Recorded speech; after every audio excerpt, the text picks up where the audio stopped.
How the Nama lost their land to Boers in Namibia.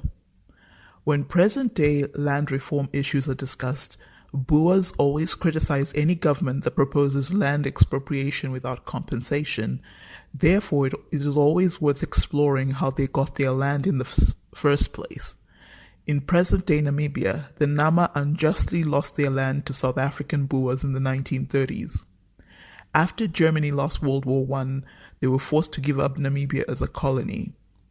Thereafter, Namibia, known as Southwest Africa, became a League of Nations territory administered by South Africa.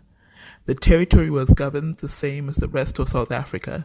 Any resistance against the government was violently put down, and in 1922 a Nama group tried to revolt against the levying of a dog tax. Many of the Nama had already lost some of their land to the Germans, and the imposition of another tax made the situation more complicated for them. As soon as the government became aware of the revolt, they sent a police force to squash the movement and bomb the village. To add insult to injury, the South African government then provided funds for South African farmers to purchase farms in Southwest Africa for cheap and additional funds for livestock and equipment. As a result, by 1935, there were approximately 32,000 white settlers in Southwest Africa/Namibia who owned more than a third of the most productive land. The rest of the country was mostly desert and was not useful for agriculture.